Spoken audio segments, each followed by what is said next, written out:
la femme la plus mentionnée de l'histoire, mais peu connaissent les détails de son histoire. C'est Hajar, la femme qui a commencé sa vie comme servante dans le palais de Pharaon, puis que Dieu a choisie pour devenir l'épouse du Khalil ar-Rahman, l'ami intime du tout miséricordieux, Ibrahim, et la mère d'un prophète, ainsi que l'arrière-grand-mère du sceau des prophètes, Mohammed. Que la paix et les bénédictions de Dieu soient sur lui. Les gens ont transmis divers récits à son sujet. Certains ne la connaissent que comme la mère d'Ismaël, mais peu savent qu'elle est la femme qui a transformé un désert aride en le lieu le plus sacré sur terre. Et ce qui est encore plus incroyable, c'est que chaque rituel du Hajj, accompli aujourd'hui par plus de 2 milliards de musulmans, est en réalité un hommage à cette femme unique. Quand vous faites les allers-retours entre Safa et Marwa, vous répétez les pas de Hajar. Quand vous buvez de l'eau de Zamzam, vous buvez de la source que Dieu a fait jaillir sous les pieds de son enfant il y a des milliers d'années et qui n'a jamais tari. Quand vous lapidez les stèles, vous reproduisez ce que Hajar a fait lorsqu'elle a affronté le diable. Mais cette histoire incroyable n'a pas commencé avec une reine assise sur un trône ou une prophétesse recevant la révélation. Elle a commencé avec une servante dans le palais de Pharaon, où Hajar ne savait pas que sa vie était sur le point de changer pour toujours. Pas d'eau, pas de nourriture, pas d'humains, seulement des sables étendus et un silence effrayant. Le prophète, que la paix et les bénédictions de Dieu soient sur lui, a dit d'elle: que Dieu fasse miséricorde à la mère d'Ismaël. Si elle avait laissé couler Zamzam, ce serait devenu une rivière. Un voyage qui nous mènera du palais de Pharaon en Égypte au désert aride de la Mecque, puis à la construction de la noble Kaaba, jusqu'à la plus grande épreuve de l'histoire. Louange à Dieu, nous avons atteint 100 000 abonnés. Beaucoup d'entre vous me demandent comment j'ai commencé et comment je crée ce type de contenu. J'ai donc décidé de partager avec vous mon expérience complète dans un cours détaillé pour débutants. Mon cours est spécialement conçu pour les débutants qui veulent apprendre tout, étape par étape, de la première idée au premier profit, avec la permission de Dieu. Pour ceux qui veulent commencer leur voyage dans la diffusion du bien, le lien est dans la description. Les récits historiques diffèrent sur l'origine et la naissance de Hajar. Certains historiens mentionnent qu'elle était issue d'une famille noble de haut rang, tandis que d'autres récits indiquent qu'elle était une servante dans le palais du grand roi d'Égypte. À cette époque, l'Égypte était une civilisation avancée et prospère, et le palais de Pharaon abritait un grand nombre de serviteurs et de servantes. Dans la société égyptienne ancienne, les serviteurs et les servantes qui travaillaient dans les palais royaux occupaient une place particulière. Hajar a grandi dans cet environnement. Certains récits la décrivent comme la fille d'une famille noble, voire une princesse, tandis que d'autres la décrivent comme l'une des nombreuses servantes travaillant dans le palais pour accomplir diverses tâches. Seul Dieu connaît la vérité sur son origine, mais ce que nous savons avec certitude, c'est que Hajar était une femme pieuse, craignant Dieu et croyant en lui avec une foi inébranlable. Elle était connue pour sa confiance totale en la volonté divine et sa soumission absolue à la volonté de Dieu. Ces qualités lui ont valu une place sacrée et honorée dans l'histoire. Le prophète Ibrahim, que la paix soit sur lui, était un prophète choisi par Dieu, qu'il a éprouvé à plusieurs reprises dans sa foi et sa patience. Il voyageait entre différentes terres avec son épouse vertueuse, Sarah, propageant le message de l'unicité et appelant à l'adoration de Dieu, l'unique.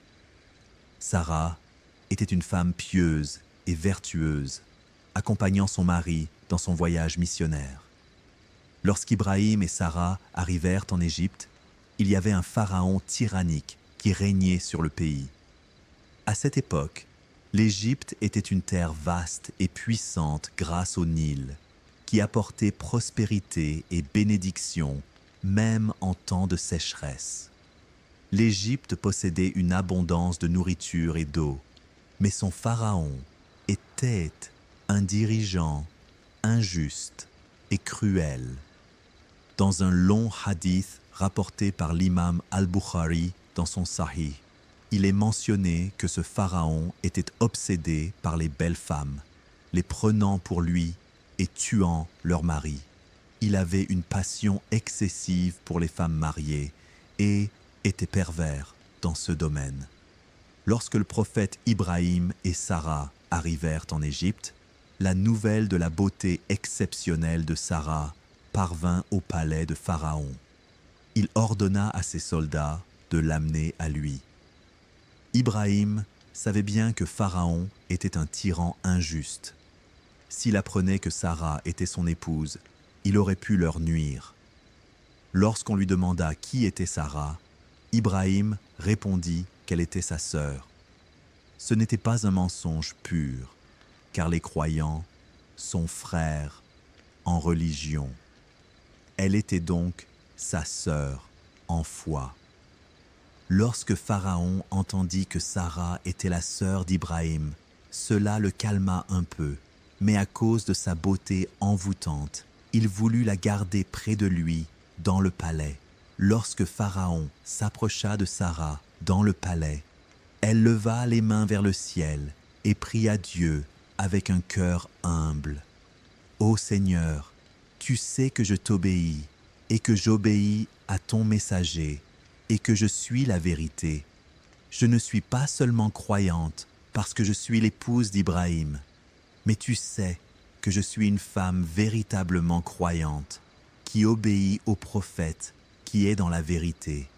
Si tu sais cela de moi, alors protège-moi de cet homme. » À peine Sarah avait-elle terminé sa prière que Pharaon fut frappé d'une paralysie soudaine, se figeant sur place comme une pierre.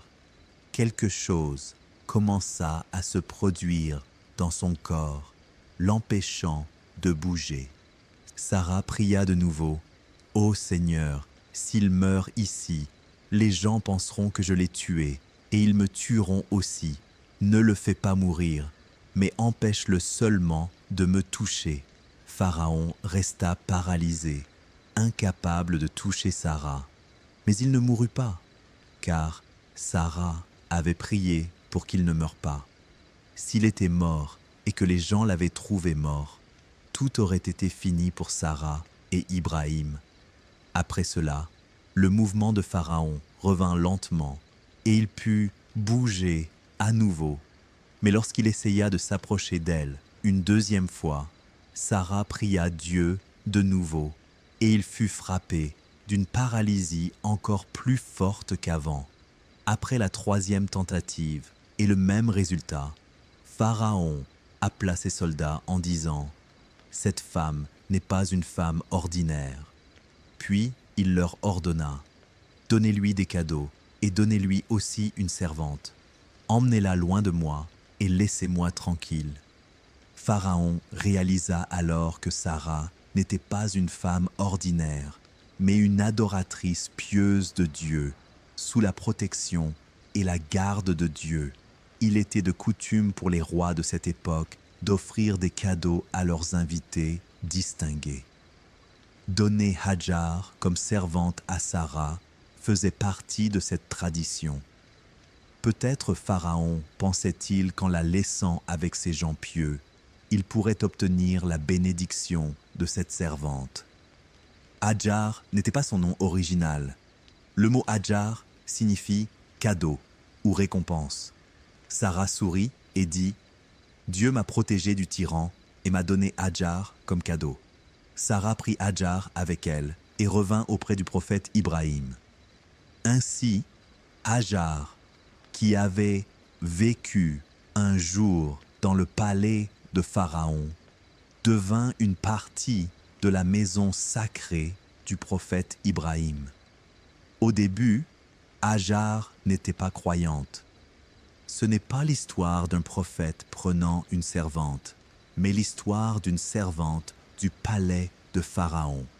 Hajar n'avait pas besoin de savoir qui était Ibrahim à cette époque. À ses yeux, Sarah semblait vraiment être une personne spéciale, tout comme Pharaon l'avait pensé. Pendant son voyage avec Ibrahim et Sarah, Hajar vit leur foi et leur dévouement dans l'adoration de Dieu. Cette femme, venue du palais égyptien, entra dans une nouvelle vie où elle acquit des qualités et des vertus plus élevées. De sa propre volonté, elle crut en Dieu. Tout comme Sarah était ferme dans sa foi, Hajar devint également ferme dans sa foi. Elle devint une femme véritablement croyante avec le temps. Sarah, l'épouse du prophète Ibrahim, vieillit et ne put pas avoir d'enfant. Elle proposa elle-même au prophète Ibrahim d'épouser Hajar. Elle croyait fermement que Dieu avait promis à Ibrahim une descendance, mais elle était stérile et ne pouvait pas enfanter. Selon certains récits, Sarah fit cette proposition avec sincérité pour que la promesse de Dieu se réalise et qu'Ibrahim ait une descendance. Cet acte montrait son sacrifice, son abnégation et sa soumission totale à la volonté de Dieu. Après le mariage, une relation sacrée se forma entre le prophète Ibrahim et Hajar, une relation qui laissa une empreinte permanente sur les générations futures. À ce stade, Hajar acquit un rôle spirituel et une importance accrue après son mariage avec le prophète Ibrahim. Dieu les bénit, et bientôt, Hajar tomba enceinte. La naissance de son fils, l'enfant Ismaël, paix sur lui, n'était pas moins qu'un miracle. Ce fut un moment glorieux, béni et sacré. Cette naissance n'apporta pas seulement une immense joie à la famille du prophète Ibrahim, mais fut aussi un signe clair de la puissance et de la miséricorde de Dieu. Hajar crut et devint l'épouse d'un prophète et la mère d'un prophète. Regardez la transformation qui s'est opérée dans sa vie. Il y avait de nombreuses femmes dans le palais de Pharaon, mais Dieu a choisi Hajar et l'a placée dans ce voyage unique. Dieu l'a introduite dans la maison d'Ibrahim de cette manière. De la descendance d'Ibrahim vinrent de nombreux prophètes, mais de la descendance d'Ismaël ne vint qu'un seul prophète, le prophète Mohammed, que la paix et les bénédictions de Dieu soient sur lui. Ce fut cette lignée choisie dans laquelle Dieu plaça la dernière lumière de la prophétie. Ainsi, Ismaël devint l'ancêtre de ceux qui porteraient la dernière révélation de Dieu. Ibrahim et Sarah vécurent de nombreuses années sans enfants, ressentant le désir de la paternité et de la maternité. Dieu leur donna Ismaël par l'intermédiaire de Hajar, mais Sarah sentit qu'Ibrahim accordait plus d'attention à Hajar et à leur fils Ismaël. Sarah était une femme pieuse et patiente, mais avec des sentiments humains naturels. Elle ressentit un conflit intérieur face à cette situation. À partir de ce point, certaines histoires et récits peuvent prêter à confusion. Certains disent que Sarah demanda à Ibrahim de prendre Hajar et de la laisser dans le désert lointain. Mais ce n'est pas l'histoire telle que la raconte l'islam. Oui, Sarah était jalouse de Hajar, mais le prophète Ibrahim n'aurait jamais emmené Hajar et son fils dans un désert aride, simplement parce que Sarah le lui avait demandé. Plus tard, dans l'histoire, Hajar se demanda « Dieu t'a-t-il ordonné cela ?» Et alors, nous comprenons qu'Ibrahim ne l'a pas fait de sa propre initiative, mais sur l'ordre de Dieu. Par la sagesse de Dieu, cela devint le début d'un nouveau voyage pour Ibrahim, Hajar et leur jeune fils Ismaël. Dieu ordonna au prophète Ibrahim d'emmener Hajar et son jeune fils dans une vallée aride et de les y laisser. Cette vallée serait plus tard connue sous le nom de la Mecque. Mais à cette époque, il n'y avait ni arbre, ni eau, ni vie humaine. La Kaaba était alors enterrée sous la terre et le sable, et il n'en restait que les fondations. Lorsque Dieu ordonna à Ibrahim, paix sur lui, il n'interrogea ni ne s'opposa. Il dit simplement « J'ai entendu et j'ai obéi ». Il ne demanda pas davantage. Sur l'ordre de Dieu, Ibrahim prit Hajar et le jeune Ismaël et les emmena à la Mecque. Des montagnes nues, des déserts brûlants, pas d'eau, pas d'arbres, pas de colonies. Le prophète Ibrahim prépara un petit endroit pour eux, laissa quelques dattes et un peu d'eau, puis se retourna avec une profonde tristesse et s'éloigna. Réfléchissez-y. Il avait prié pendant des années pour que Dieu lui accorde un enfant. Il avait supplié Dieu pendant des années, mais maintenant, il devait laisser cet enfant dans un désert aride. Et Isaac, paix sur lui, ne naîtrait que 13 ans plus tard. Cela rendait la séparation encore plus douloureuse. À cette époque, Ismaël était encore un bébé, dépendant entièrement de sa mère. Alors qu'Ibrahim commençait à partir, Hajar posa la question naturelle que toute personne poserait. « Ô Ibrahim, nous laisses-tu dans cet endroit vide? Ici, il n'y a ni eau, ni nourriture, ni gens. » Le prophète Ibrahim, paix sur lui, était submergé par l'émotion et ne put répondre, car il exécutait l'ordre de Dieu. Il resta silencieux. Hajar demanda à nouveau, mais il resta silencieux. Finalement, Hajar dit d'une voix calme mais ferme, « Dieu t'a-t-il ordonné cela ?» Quand Hajar réalisa que c'était la volonté de Dieu, elle dit avec une foi inébranlable, « Si c'est l'ordre de Dieu, il ne nous abandonnera jamais.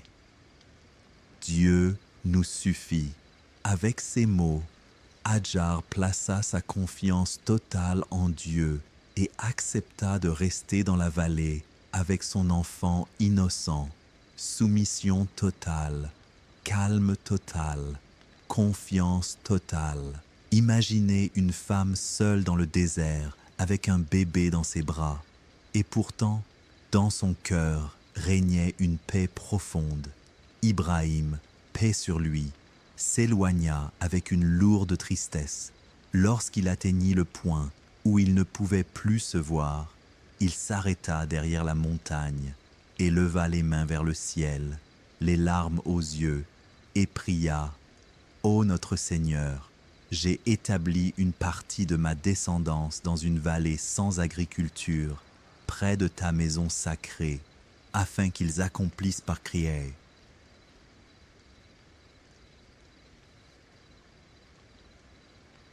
Fais donc que les cœurs des gens se tournent vers eux et accorde-leur des fruits pour qu'ils te soient reconnaissants. » À ce moment-là, Ibrahim espérait peut-être seulement que certaines tribus les trouvent et leur apportent de la nourriture et de l'eau, mais sa prière était sincère et pure, au point que Dieu l'exauça d'une manière qu'il n'aurait jamais imaginée. Aujourd'hui, après des milliers d'années, nous nous souvenons encore de Hajar, de sa patience et de sa soumission.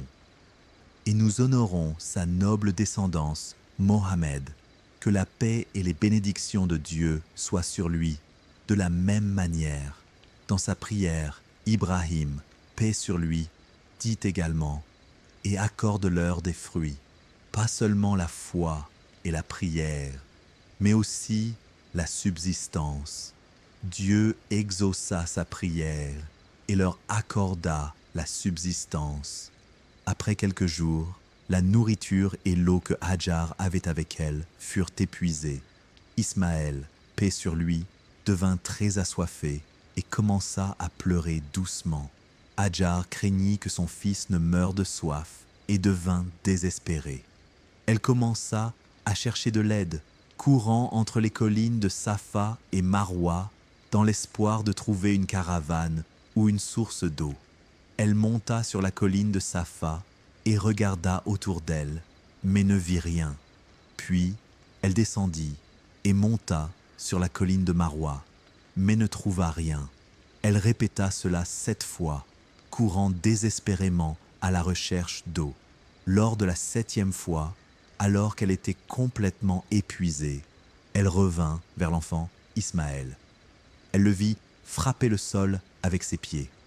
À ce moment-là, l'eau commença à jaillir du sol. Hajar vit l'eau couler et craignit qu'elle ne se perde. Alors, elle commença à la recueillir avec ses mains, disant en arabe « Zam, Zam », ce qui signifie « Arrête, arrête ». Ainsi, Dieu les sauva de la soif. Ce fut la source sacrée appelée Zamzam. Aujourd'hui encore, Zamzam continue de couler à la Mecque, apportant vie et guérison à des millions de pèlerins. Aujourd'hui, pendant le saï entre Safa et Marwa, les pèlerins se souviennent du sacrifice de Hajar. Hajar, paix sur elle, et Ismaël, paix sur lui, continuèrent à vivre dans cette vallée aride de la Mecque sous la protection divine de Dieu. Zamzam devint une grande bénédiction et les caravanes de passage commencèrent à s'y établir. Avec le temps, ce qui était autrefois une vallée aride se transforma en une colonie vivante. La tribu de Jurhum arriva plus tard et remarqua les oiseaux volant au-dessus de l'eau, réalisant qu'il y avait une source. Ce fut le début de la vie de Hajar et Ismaël à la Mecque. La tribu demanda la permission à Hajar de s'installer près du puits de Zamzam.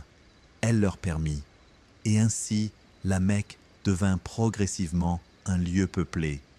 Les tribus vinrent et s'installèrent, et une petite civilisation se développa. Les mots que Hajar prononça à ce moment-là étaient très importants. Dieu ne nous abandonnera pas, il n'oublie pas ses serviteurs. Ces paroles sont parmi les meilleurs exemples de confiance en Dieu en temps d'incertitude. Elles portent le sens des plus belles versets du Coran et reflètent la vérité que notre prophète, que la paix et les bénédictions de Dieu soient sur lui, nous a enseigné dans le hadith Qudsi. Je suis comme mon serviteur me perçoit. S'il s'attend au bien de ma part, je lui accorderai le bien. C'était exactement le sens des paroles de Hajar lorsqu'elle dit « Dieu ne nous abandonnera pas ». Elle n'attendait que le bien de Dieu. Elle vécut également le sens de ce verset. « Et quiconque craint Dieu, il lui donnera une issue favorable et lui accordera ses dons par des moyens sur lesquels il ne comptait pas. » Lorsque notre prophète, que la paix et les bénédictions de Dieu soient sur lui, raconta cette histoire, il sourit et dit « Que Dieu fasse miséricorde à la mère d'Ismaël. Si elle avait laissé Zamzam couler librement, cette eau aurait aujourd'hui recouvert toute la terre. » N'oubliez pas qu'il est très important de voir cette histoire à travers les yeux de Hajar, car sa soumission et sa patience sont encore honorées après des milliers d'années. À cette époque, Zamzam était très proche de Safa, et notre prophète, que la paix et les bénédictions de Dieu soient sur lui, descendant du fils de Hajar après de nombreuses générations, se tint sur Safa après des milliers d'années. Là, il appela les gens. Si je vous disais qu'il y a une armée derrière cette montagne, me croiriez-vous? Ils répondirent, bien sûr, nous te croirons. Tu es le digne de confiance. Tu ne nous as jamais menti. Mais ensuite, ils lui tournèrent le dos et rejetèrent son appel. À ce moment-là, la solitude de Hajar et celle de notre prophète se rencontrèrent. Lorsque le prophète, que la paix et les bénédictions de Dieu soient sur lui, déclara « Je suis le messager de Dieu », son oncle le maudit et se moqua de lui, et les gens s'éloignèrent. Le prophète se tint seul sur Safa, regardant tout le monde s'éloigner de lui. Mais ce n'était pas comme Ibrahim, paix sur lui, qui avait laissé Hajar et son fils sur l'ordre de Dieu. C'étaient les gens qui s'éloignaient du messager de Dieu de leur propre gré. Gloire à Dieu, au même endroit, des milliers d'années auparavant, Hajar avait été laissé seul, et des milliers d'années plus tard, le prophète, que la paix et les bénédictions de Dieu soient sur lui, fut laissé seul au même endroit. Pourtant, après 2 décennies, le prophète, que la paix et les bénédictions de Dieu soient sur lui, revint à la Mecque en triomphateur. Cette fois, il était entouré de milliers de croyants, non seulement de la Mecque, mais aussi de Médine et de toutes les parties du monde, Salman le Perse, Souhaïb le Romain et bien d'autres.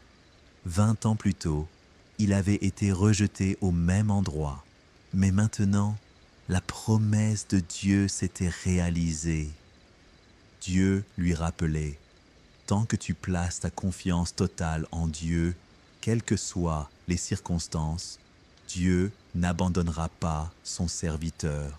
Ce jour-là, le messager de Dieu, que la paix et les bénédictions de Dieu soient là sur lui, baissa la tête et appela les gens. Ai-je transmis le message? Puis il pria, Ô Seigneur, sois témoin. Mais avant d'atteindre cette victoire, il dut traverser les épreuves de la solitude et de la difficulté. Aujourd'hui, lorsque nous accomplissons le sa'i entre Safa et Marwa, nous répétons la prière que notre prophète nous a enseignée.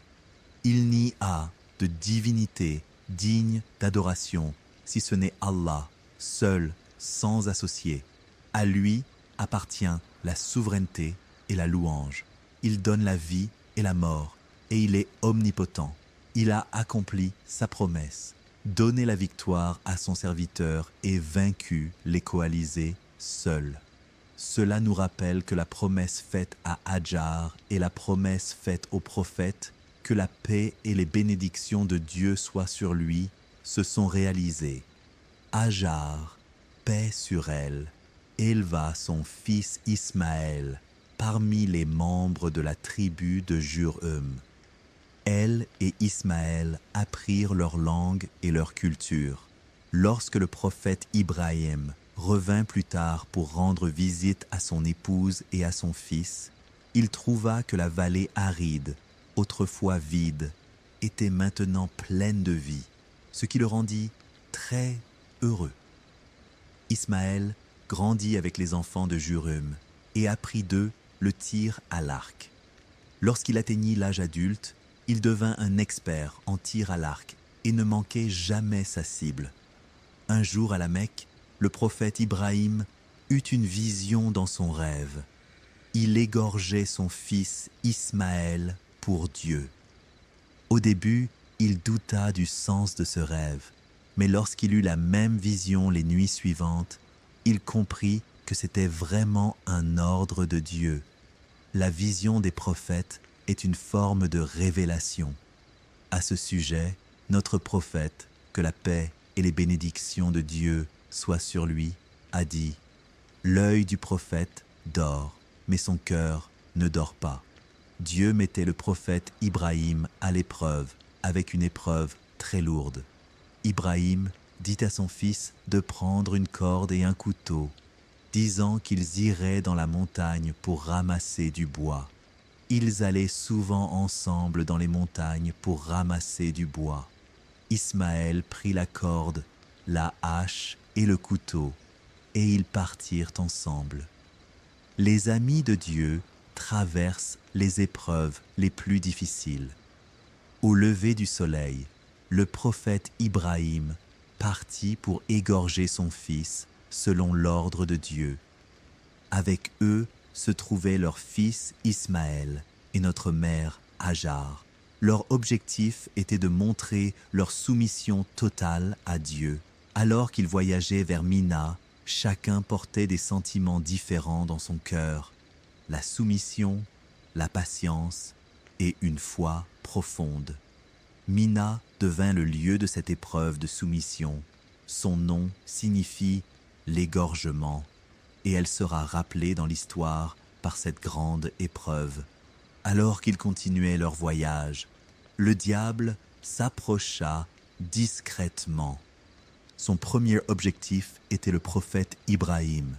Il lui chuchota, « Un homme peut-il égorger son propre fils ?» Mais le prophète Ibrahim était ferme. « Si Dieu l'ordonne, je le ferai. » Sa détermination brisa le piège du diable. Puis le prophète Ibrahim prit une pierre et la lança, chassant le diable. Mais le diable ne se rendit pas. Cette fois, il alla vers notre mère Hajar et lui chuchota, « Tu es sur le point de perdre ton enfant. Comment peux-tu accepter cela ?» Mais Hajar comprit ses intentions malveillantes, prit une pierre et la lança, le chassant. Enfin, le diable s'approcha du jeune Ismaël. Bien qu'il n'eût que 13 ou 14 ans, il reconnut immédiatement la ruse du diable et dit « C'est l'ordre de Dieu. » Puis, il prit une pierre pour le chasser. Le prophète Ibrahim prit 7 pierres et lapida le diable à 3 endroits différents. Cela devint la pratique de la lapidation du diable pendant le Hajj, qui continuera jusqu'au jour du jugement. Ce fut un signe de leur confiance et de leur soumission et devint un exemple pour toute la communauté.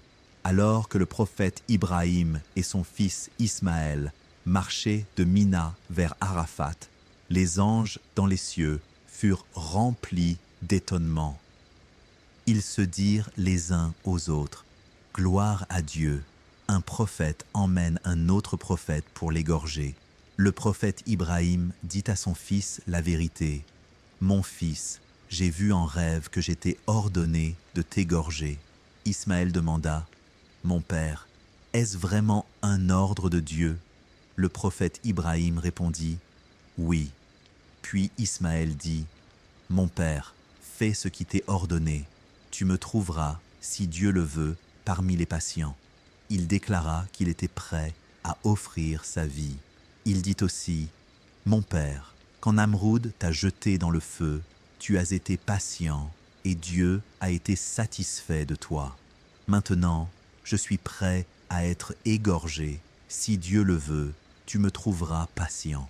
Quand je quitterai ce monde et ses plaisirs, je rencontrerai mon Seigneur au paradis.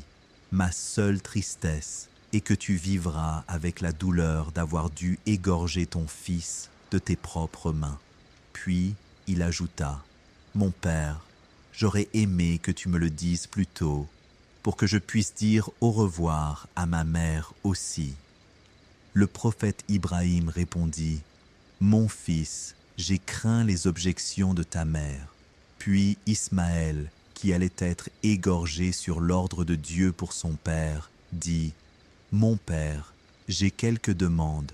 Attache mes mains et mes pieds solidement pour que je ne bouge pas au moment de la mort et ne commette pas d'erreur. Rassemble tes vêtements pour qu'ils ne soient pas tachés de mon sang. Aiguise bien ton couteau pour que ma mort soit rapide et facile et que tu puisses accomplir ta tâche rapidement. Ne regarde pas mon visage quand tu frapperas, car la compassion paternelle pourrait te faire hésiter à exécuter l'ordre de Dieu. Prends ma chemise à ma mère pour la consoler. Dis-lui que son fils est allé à Dieu comme intercesseur. En entendant ces mots, le prophète Ibrahim pleura abondamment. Les larmes coulèrent de ses yeux, tandis qu'il disait « Mon fils bien-aimé, comme tu m'as aidé à accomplir ce que Dieu m'a ordonné. » Puis il leva les mains en priant « Ô Seigneur, accorde-moi la patience dans cette épreuve. Fais-moi miséricorde dans ma vieillesse. » Ismaël pria aussi « Ô Seigneur, accorde-moi la patience et la force dans cette épreuve. » Puis il dit « Mon Père, les portes du ciel se sont ouvertes.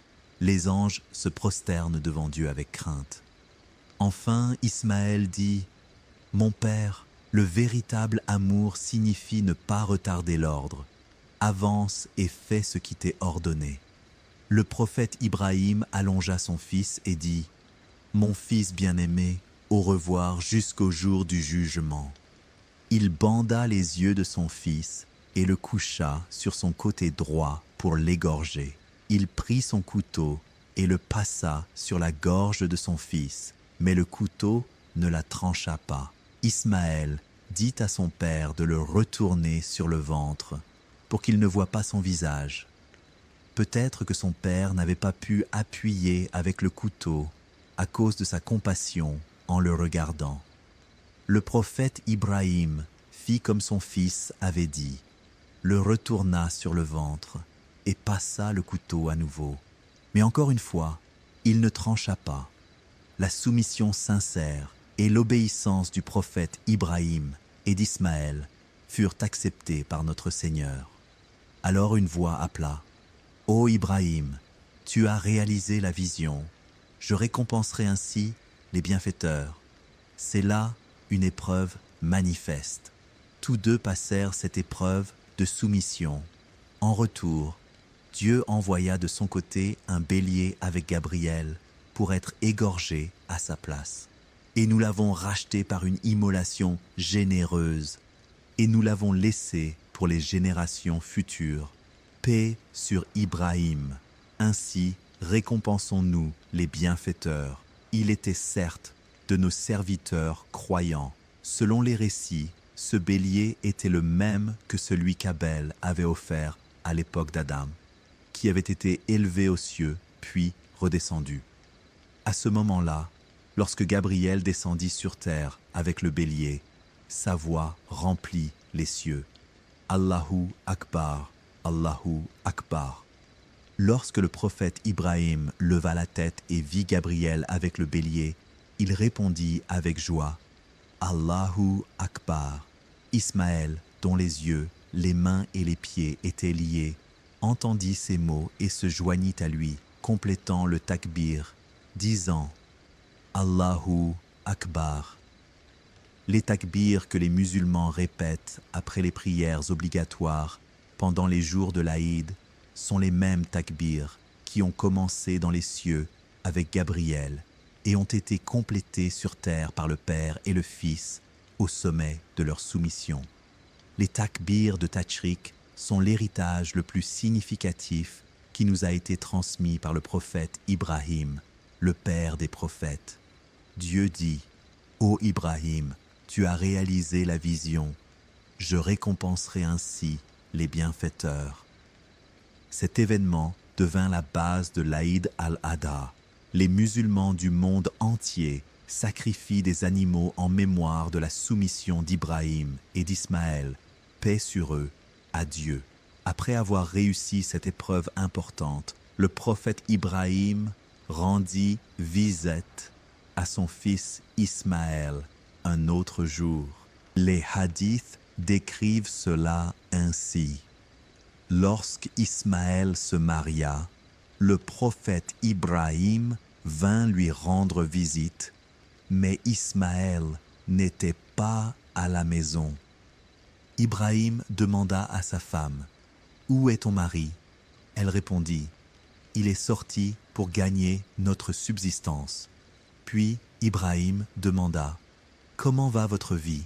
Comment vivez-vous » La femme du prophète Ismaël répondit, « Nous sommes dans une grande difficulté et une grande pauvreté. » Ibrahim dit, « Quand ton mari reviendra, transmets-lui mon salut et dis-lui de changer le seuil de sa porte. » Lorsqu'Ismaël rentra à la maison, il sentit par le parfum que son père était venu. Il demanda à sa femme, « Quelqu'un est-il venu à la maison ?» Elle répondit, « Oui, un vieil homme est venu avec telle et telle description. Il a demandé après toi, je lui ai dit que tu étais absent. Il a demandé comment nous vivions, et j'ai dit que nous étions dans une grande difficulté. » Ismaël demanda, « T'a-t-il laissé un conseil ?» Elle dit, « Oui, il m'a dit de te transmettre son salut et de te dire de changer le seuil de ta porte. » Ismaël comprit le sens et dit à sa femme, « Cet homme était mon père. Il m'a ordonné de te quitter. Retourne chez tes parents. » Il la quitta plus tard et Ismaël épousa une autre femme de la tribu de Jurum. Après un certain temps, le prophète Ibrahim revint leur rendre visite. Encore une fois, Ismaël n'était pas à la maison et sa nouvelle femme ouvrit la porte. Ibrahim demanda après son fils et elle répondit, « Il est sorti pour gagner notre subsistance. » Ibrahim demanda, « Comment va votre vie, votre subsistance, votre situation ?» Elle répondit, « Louange à Dieu, nous sommes dans le bien-être, la joie et l'abondance. » Elle loua Dieu. Puis Ibrahim demanda, « Que mangez-vous et que buvez-vous » Elle répondit, « Nous mangeons de la viande et buvons de l'eau. » Le prophète Ibrahim leva les mains en priant, « Ô Seigneur, bénis leur viande et leur eau, accorde-leur la bénédiction. » Puis il dit à la femme d'Ismaël, « Quand ton mari reviendra, transmets-lui mon salut et dis-lui de renforcer la lumière de sa porte. » Lorsqu'Ismaël rentra à la maison, il sentit par le parfum que son père était venu. Il demanda à sa femme, « Quelqu'un est-il venu à la maison ?» Elle répondit, « Oui, un vieil homme radieux est venu et a fait ton éloge avec de belles paroles. » Elle continua, « Il a demandé après toi, je lui ai dit que tu étais sorti pour gagner notre subsistance. Il a demandé comment nous vivions, et j'ai dit que nous étions dans le bien-être et la joie. Il t'a transmis son salut et t'a dit de renforcer la lumière de ta porte. » Ismaël dit, « C'était mon père, et tu es la maîtresse de cette maison honorée. Mon père m'a ordonné de bien te traiter et de vivre avec toi dans la bonté. » Après un certain temps depuis la descente du bélier, le prophète Ibrahim revint à la Mecque pour rendre visite à Hajar et à son fils Ismaël. À cette époque, Dieu ordonna à Ibrahim et Ismaël, paix sur eux, de construire la Kaaba. La Mecque ne contenait pas de grands bâtiments à cette époque, mais Dieu guida Ibrahim pour établir la première maison d'adoration sur terre. Avant Ismaël, cet ordre fut exécuté immédiatement avec son père. Ibrahim montra à Ismaël l'endroit surélevé que Dieu lui avait indiqué, et ils commencèrent leur travail. Ismaël apportait les pierres pour la maison de Dieu, tandis que le prophète Ibrahim construisait les murs. L'emplacement des fondations, descendu d'Adam à Seth, puis à Noé, paix sur eux, avait été caché après le déluge, mais fut révélé à nouveau au prophète Ibrahim. Alors que les murs s'élevaient, Ismaël apporta une grosse pierre lisse à son père, pour qu'il se tienne dessus et puisse continuer à construire plus haut. Cette pierre devint plus tard connue sous le nom de Maqam Ibrahim.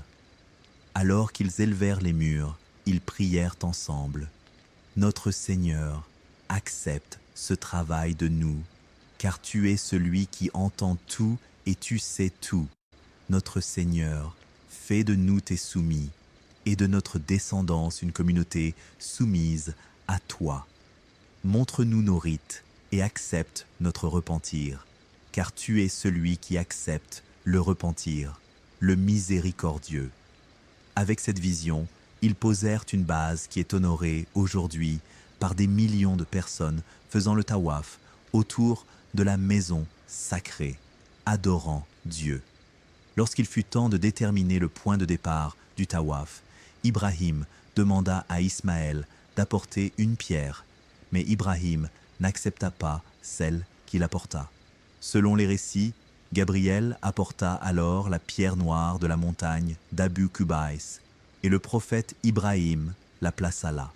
La sagesse de sa présence à cet endroit devint claire, et Dieu ordonna à Ibrahim et Ismaël de purifier sa maison pour ceux qui font le tawaf, ceux qui s'y tiennent, ceux qui s'inclinent et se prosternent.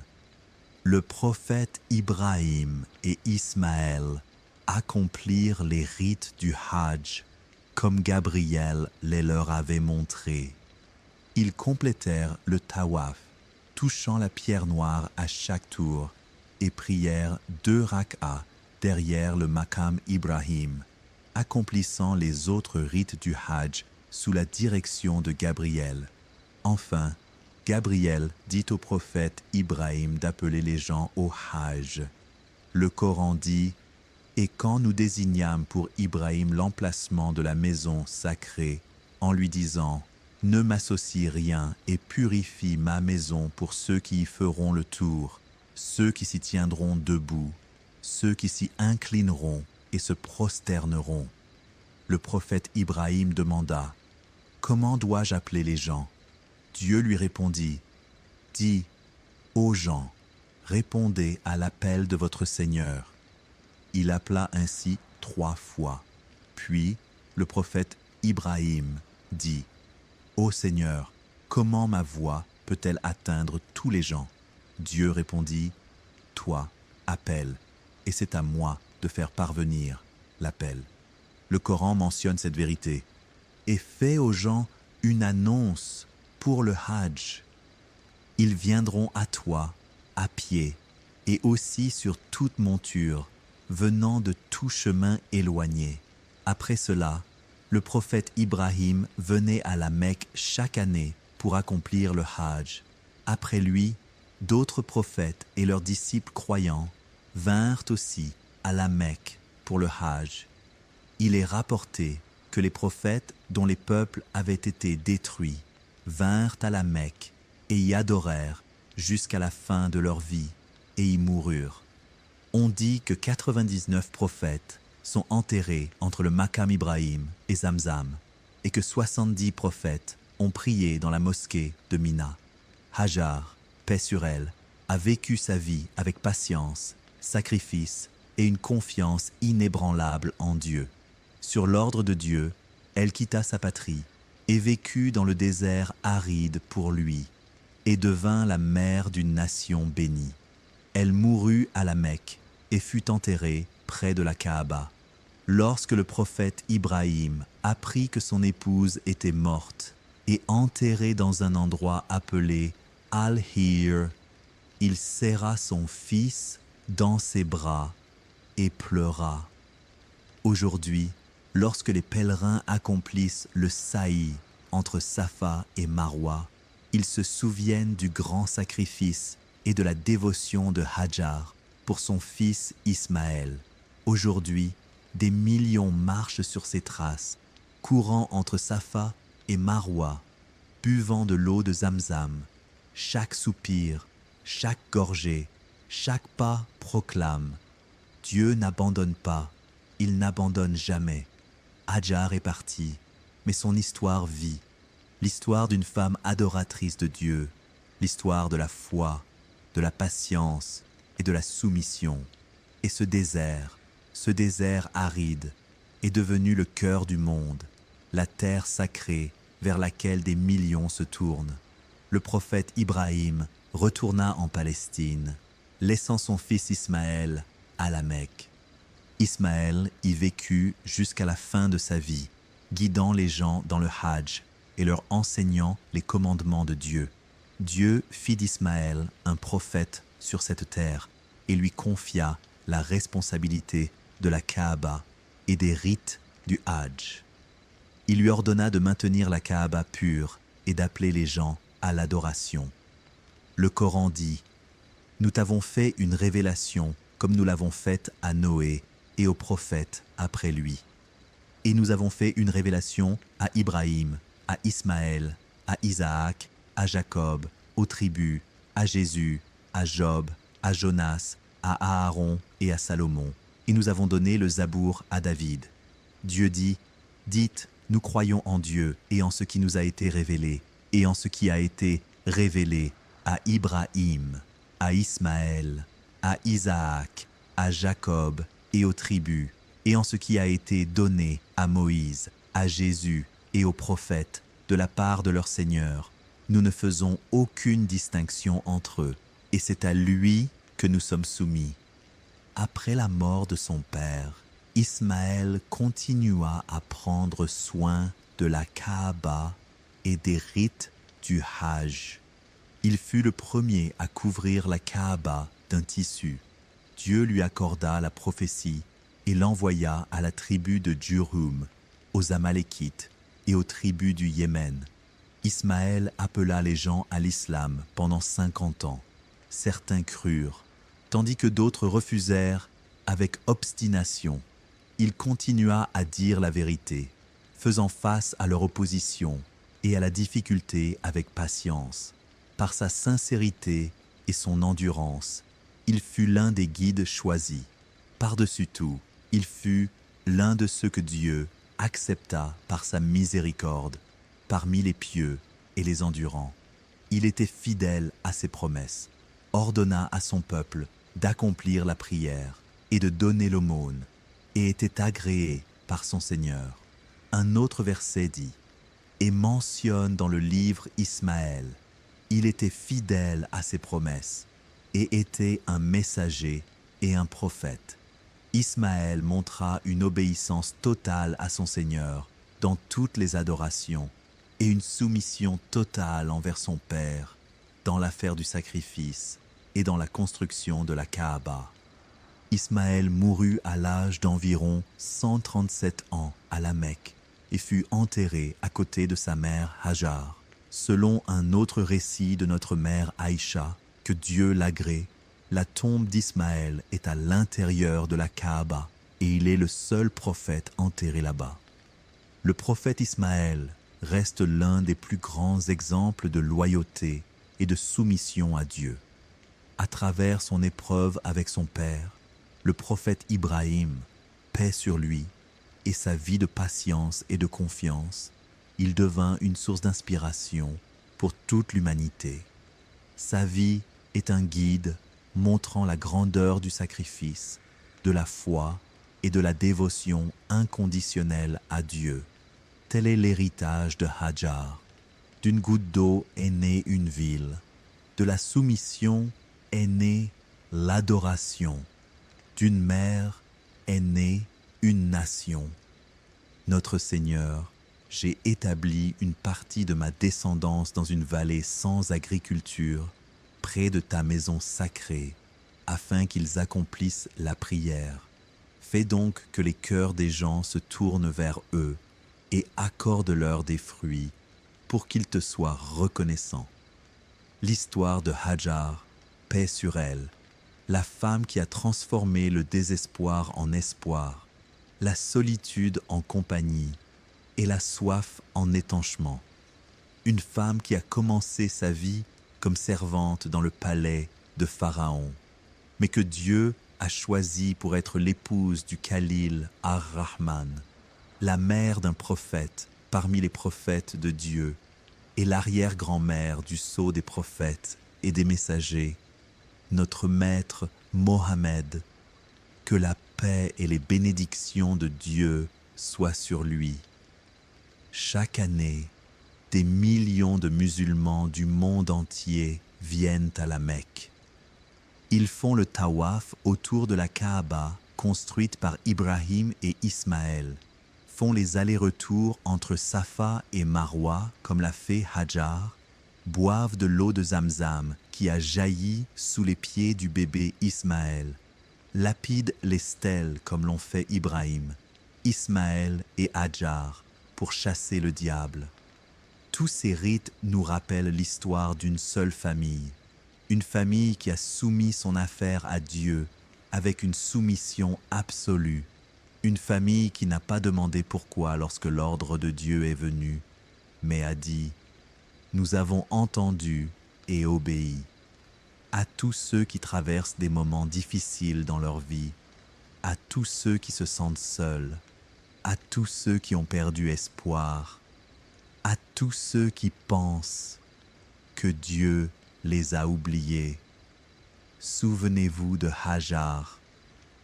Seule dans le désert avec son enfant, personne n'était avec elle, mais Dieu était avec elle, et cela suffisait. Souvenez-vous que Dieu, qui a fait jaillir l'eau dans un désert aride, est capable de faire naître l'espoir dans votre cœur désespéré. Souvenez-vous que Dieu, qui a transformé la solitude de Hajar en adoration, est capable de transformer votre peine en récompense. Souvenez-vous que Dieu, qui a fait d'un bébé dans le désert le sceau des prophètes, est capable de faire sortir de votre détresse une issue que vous n'auriez jamais imaginée. Et quiconque se confie en Dieu, il lui suffit. Dieu accomplit son commandement. Il a assigné à toute chose une mesure. L'histoire de Hajar n'est pas seulement une histoire qui s'est produite il y a des milliers d'années et qui s'est terminée. C'est une histoire vivante qui se renouvelle chaque année avec chaque pèlerin qui fait les allers-retours entre Safa et Marwa, qui se renouvelle avec chaque assoiffé qui boit de Zamzam, qui se renouvelle avec chaque croyant qui se confie à Dieu en temps de difficulté. Hajar, paix sur elle, nous a laissé un grand héritage, l'héritage d'une foi inébranlable, d'une patience inépuisable et d'une confiance absolue en Dieu. Lorsque vous vous tenez en pèlerinage ou en Omra entre Safa et Marwa, souvenez-vous de cette mère qui a couru au même endroit, son cœur rempli de peur pour son enfant, mais sa foi en Dieu n'a jamais vacillé un instant. Lorsque vous buvez de l'eau de Zamzam, souvenez-vous que cette eau bénie a jailli par la volonté de Dieu, en réponse à la prière d'une mère et aux larmes d'un enfant. Lorsque vous lapidez les stèles, souvenez-vous qu'Ibrahim, Ismaël et Hajar ont rejeté les tentations du diable et ont choisi d'obéir à Dieu, quel qu'en soit le prix. L'histoire de Hajar nous enseigne une grande leçon. Peu importe à quel point les choses deviennent difficiles pour vous, peu importe à quel point les chemins se rétrécissent pour vous, peu importe à quel point vous vous sentez seul, souvenez-vous que Dieu est avec vous. Le Dieu qui n'a pas abandonné Hajar et son enfant dans un désert aride ne vous abandonnera pas. Le Dieu qui a fait jaillir l'eau sous le sable est capable de faire surgir une issue sous vos pieds. Le Dieu qui a transformé une femme seule dans le désert en une adoration accomplie par des millions de musulmans est capable de transformer votre épreuve en don. Faites simplement confiance et confiez-vous à lui. Et dites, comme Hajar, si Dieu a ordonné cela, il ne nous abandonnera pas. Enfin, nous demandons à Dieu de nous accorder une foi inébranlable, une belle patience et une confiance totale en lui. Et nous, lui demandons de nous réunir avec les mères des croyants, les prophètes de Dieu et son messager, Mohammed, que la paix et les bénédictions de Dieu soient sur lui, dans les jardins du paradis. Ô Seigneur, prie sur notre prophète Mohammed et sur sa famille et ses compagnons, et louange à Dieu, Seigneur de l'univers.